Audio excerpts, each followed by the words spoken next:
Hello, and welcome back to the show. Let's hop into what's new on social media this month. First up, we're going to start with Instagram. Instagram has updated their settings for teens. In fact, they are kind of forcing their settings on teens. They've recently announced its most dramatic effort yet to protect young users from dangers on its platform. So there are what they are calling these new teen account settings. And here's what the restrictions have in store for us. So the new teen account settings build on more than 30 well-being and parental oversight tools that Meta has already rolled out. The accounts for users under 18, both new and existing, will automatically be set to private and placed in the strictest messaging settings. In other words, these restrictions mean that teens will only be able to receive messages from people that they're already connected to, so no like weird randos, which I think most of us can agree is a good thing. This update also limits who can tag teenagers in posts or mention them in comments. The changes are expected to be made to all teen accounts in the United States, the United Kingdom, Canada, and Australia within the next 60 days, and will eventually roll out to other countries as well. Let me know what you think. I'm not a parent, definitely not a parent of teens. I don't know why I said definitely not a parent of teens. I'm not a parent at all. But, I do have a nephew, two nephews, and a niece who's almost a teenager. And I worry about that stuff. I didn't grow up with social media like it is today. The most we had was MySpace, LiveJournal, stuff like that. And it's just a lot of pressure for teens, a lot of, potential safety risks for teens. And this is something that Meta has been criticized for a lot over the years, understandably so. So I think this is them getting ahead of that or responding to some of that criticism and, issues that have stemmed from that. This one is kind of funny. Instagram has launched a signature sound on the app. So you know how when you share a TikTok, if you download it from TikTok, it has that end slate that says TikTok and it does a little or whatever. I'm not going to try to emulate it. Well, Meta, Instagram, they're deciding to do the same thing, and we'll go ahead and play it. What do we think? Can we hear it again? I have to say TikTok has really beat Instagram on this one, but there we go. There's not much more to say about it. It's just one way for Instagram to kind of put their mark, put their stamp on content that was created in the app and sort of, again, try to claim ownership over this short form vertical video space that everyone seems to be competing for a little bit. This was a really interesting stat for me. Facebook recently announced that they have paid its content creators $2 billion this year. $2 billion. That's not an insignificant amount of money. However, as this article from TechCrunch reports, they still got a ways to go if they're looking to beat a platform like YouTube when it comes to creator monetization. In fact, Facebook's stats still pale in comparison to YouTube, which paid creators $70 billion over the last 3 years through its partner program. So again, this has been an ongoing conversation when it comes to short form content, when it comes to Instagram, right? How are creators getting paid from these apps that are making so much money from their content? And they say that Facebook will be inviting 1 million creators who are already monetizing on Facebook to join the beta for the Content Monetization Hub soon. And next year, creators can join through an open enrollment system. So sounds like there is hope for creators on the way if they are looking to monetize on Facebook, Instagram. We'll have to keep our eyes on it, of course.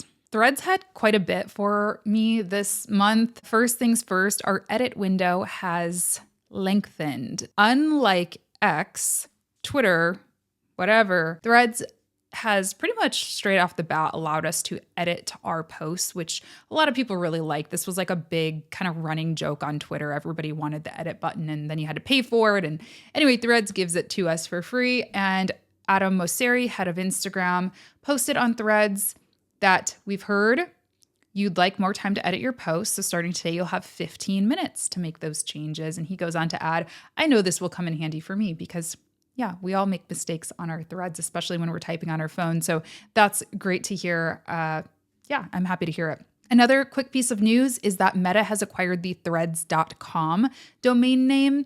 If you previously accessed Threads on your browser on your computer, you know that you had to go to threads.net, which felt a little dated. We typically don't use .net, but they have officially acquired threads.com as of September 24th. As of now, though, it's not redirecting or anything. I'm testing it just to make sure. It's doing nothing for me. So TechCrunch reached out to Meta to understand if it plans to move its Threads, the social network, to threads.com, but the company did not offer an immediate response. The reason Threads launched on threads.net was because threads.com was owned by a Sequoia-backed Slack alternative startup company. In June, Shopify acquired the domain name, and Shopify has also declined to comment. So my guess is they sold. They sold to Meta, and they probably made a very nice chunk of change, but who knows? I don't technically know what happened. They could have forgotten to renew. We don't know. This article is more of a heads up for something to maybe listen to after this episode. If you also, like me, have been very confused/annoyed by all of the Threads rage bait. I've talked about it before, but it definitely looks like Threads is prioritizing content that has a ton of responses in it and also that contain questions in the original thread. And Wired.com, their podcast, they actually chatted with a journalist who talked about her experience with rage bait on Threads. I thought it was a really interesting listen and a really interesting article to read. I hope Meta gets on top of this because essentially what's happening is they are not only prioritizing the content that asks rage bait type questions, but they're also monetizing creators who get a lot of responses on their threads. And so you're seeing things in threads like, do you put mayonnaise in the fridge or leave it on the counter? Just something like really silly and kind of like mind-boggling. So then a bunch of people rush to like shame the original person. It's a lot. I think it's ruining the culture of threads, and I really hope that Meta does something about it. Not me just shamelessly promoting Wired.com. They should hire me. All right. With that said, Threads is doing all right despite the rage bait. Threads continues to rise in the latest app download rankings. So Social Media Today is reporting that for August 2024, the most downloaded apps on iOS, Threads was number 2, right after TikTok. On Google Play, Threads was number 8, and the combined total Threads was number 6. So what we're not seeing anywhere, am I losing my mind? No, we're not seeing it anywhere. It's X. We are not seeing X on here at all. Not even listed in the top rankings. Yeah, they noticed that too. As of right now, according to Social Media Today, X is currently 43rd on the total download listing for iOS in the US and 56th on Android. They go on to say that still at 500 million monthly active users and 250 million daily users, X is still a long way ahead of Threads in actual users. So though it's not growing as fast as Threads, that's kind of to be expected, right? They've been around for a long time. I already have X on my phone, so I'm not downloading it new, right? But they say it's hard to see Threads unseating X anytime soon, but the trends do seem to be pointing to Threads powering up to be a real competitor to Elon Musk's social project. We've always got to keep our eyes on this stuff. And let's go over to X or Twitter, actually, because they've got a lot going on in news as well. But first, actually, let's take a second for our sponsor, which is Metricool. Metricool is my favorite social media scheduler, social media analytics tool. You can run ads through Metricool. It is absolutely amazing, and they make episodes like this totally possible. So if you love these episodes, please go check them out. You can use the link down in the show notes to get 30 days free on any of their pro plans. Try it out. See how you like it. Use my code Latasha, Latasha. And let me tell you a little bit about what their premium plan has in store for you once you get that free trial. Some of the amazing premium features that are available across plans are management of multiple brands. You can schedule from all of your different clients or your own different accounts and brands and interests. You can analyze up to 100 competitors. This comes so in handy when it comes to, coming up with the content ideas for yourself or for your clients. You can create customizable links for any of your social media bios. You can get downloadable reports that you can automate monthly I love this feature so much. There's a hashtag search engine for Instagram and TikTok. You can assign team member roles and client access, and you can even integrate with Data Studio for further analysis. So again, be sure to create your free account on Metricool. You can use my link down in the show notes or the description box if you're watching on YouTube, and use code Latasha to try out any of their premium features, or all of their premium features rather, for 30 days for free. That's code Latasha, Latasha. All right, over to X. This one, I think, concerned a lot of people, including myself. X will soon make your public posts visible to accounts that you've blocked. That's the headline from TechCrunch. Let's read into it a little deeper here. So basically, they're changing the functionality behind their block button. So if you block an account, they will still be able to see your public posts. And this is according to changes to X's website, which was spotted by an independent app researcher. Elon Musk also confirmed these changes, noting that blocked accounts will still not be able to engage with users who have blocked them, but they will be able to see their posts. Now, this is actually very similar to what YouTube does, and I hate it. I love YouTube so much, but this is one feature that I just cannot understand. If you block somebody, or you can't even block anybody anymore on YouTube, actually, which I think is a major security issue. But when you could block people, they could still watch. You could just hide them from commenting. And, I just find it kind of weird for like stalkery type people, potentially, potential people like that.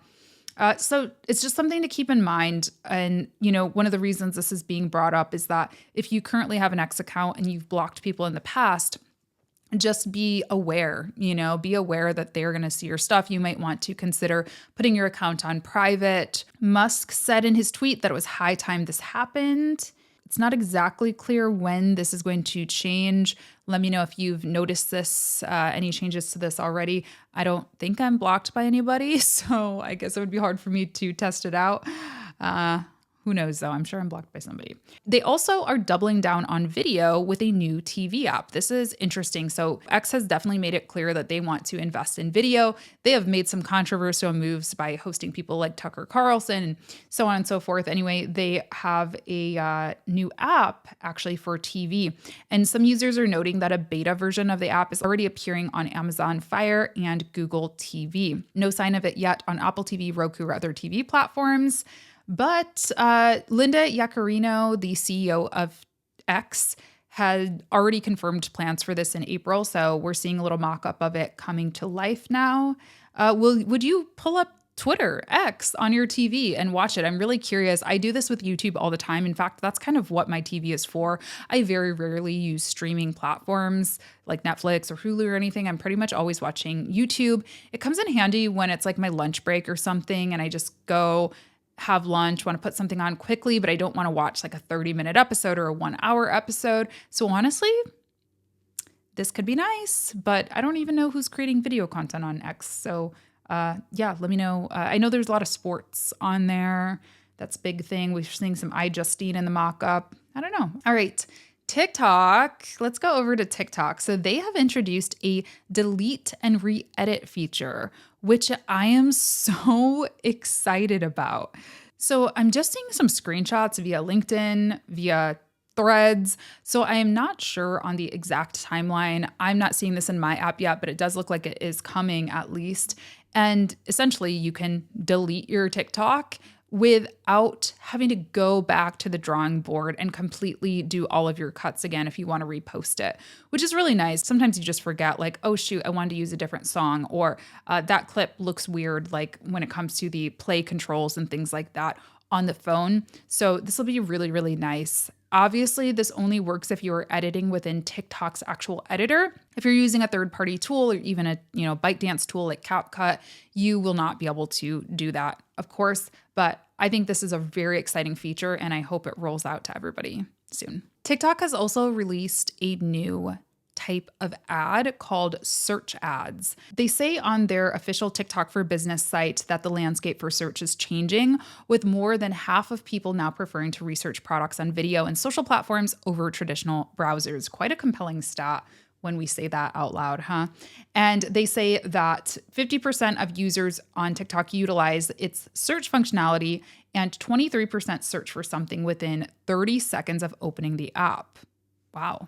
So they're now announcing the launch of a search ad campaign type, which enables advertisers to connect with high intent audiences in moments that matter most. So essentially, it's keyword targeting for TikTok. So if I wanted to rank for marketing or Detroit marketing agency or social media marketing, I could use that as a search keyword when I run my ad on TikTok. And this might be something that maybe I need to try. I haven't really been in love with TikTok organic content creation for myself, but if I could guarantee I was getting to that targeted group of people who needed to see my stuff, maybe my mind would change. So let me know if you'd like me to give this a whirl and test it out for social media science, of course.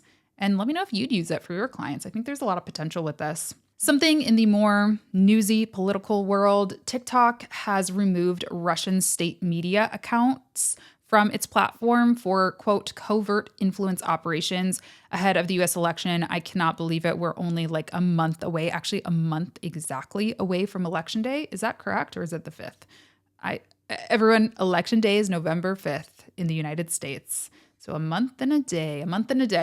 And yeah, weird stuff happens, right? Weird stuff happens on the internet when it comes to election time, and TikTok is on it. They have removed some accounts associated with Russian state media for engaging in these covert influence operations. TikTok said that the changes affect accounts associated with TV Novosti, the parent organization of the Russian state media RT, and Rossaya Segundaya. I'm sorry, I cannot speak Russian, the entity behind Kremlin news agency RIA Novosti and Sputnik.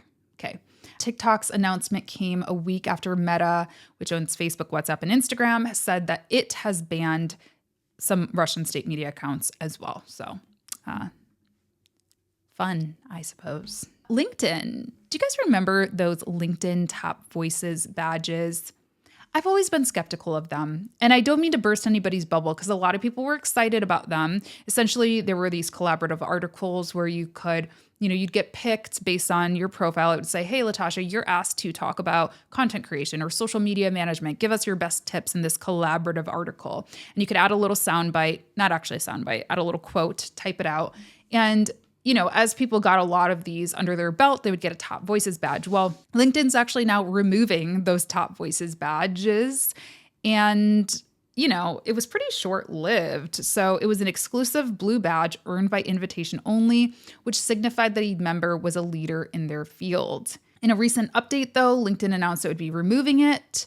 The decision marks a shift in LinkedIn's recognition strategy. The decision to remove the badges for collaborative articles is likely a result of LinkedIn's continuous effort to maintain high standards for thought leadership on its platform. So who knows? This article just kind of talks about, we don't really know what the Top Voices program is going to look like, but this publication did geology, and my opinion is, the same in that I think it's just going to get more exclusive.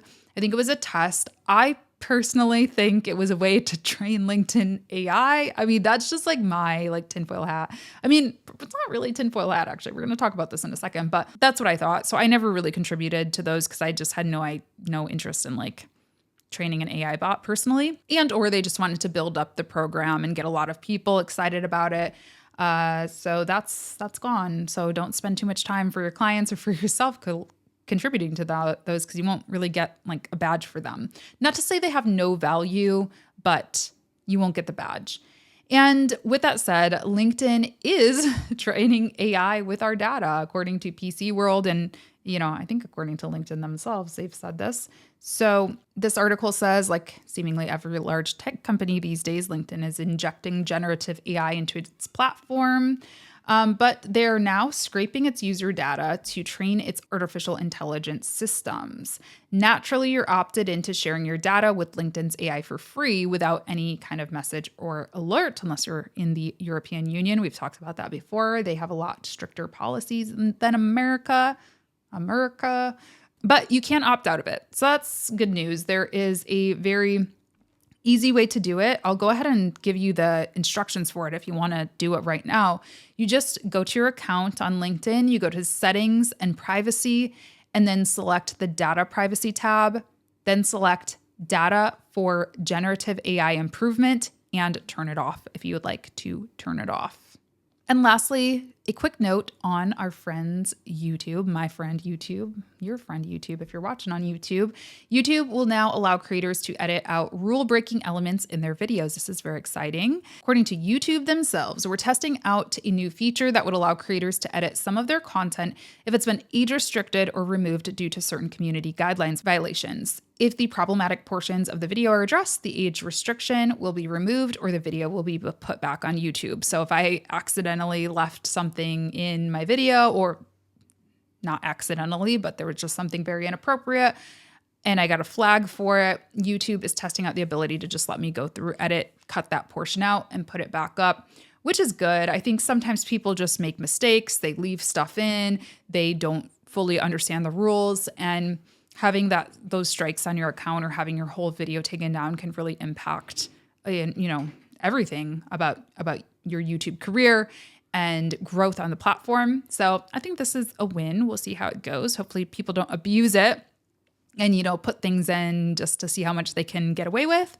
But we shall see. As always, I love to hear from you in these episodes. Let me know what you thought of these stories. Let me know if there are any other stories that are on your mind or updates from social media that you'd like me to chat about or dive deeper into. And please go ahead and give the podcast a rating and review if you enjoy it. You can do that on Spotify, on Apple Podcasts. You can leave a like on YouTube. You can subscribe on YouTube. You can also follow me on Instagram or Threads. I'm at the Latasha James everywhere. I appreciate you being here so much, and I will talk to you in my next episode. Bye.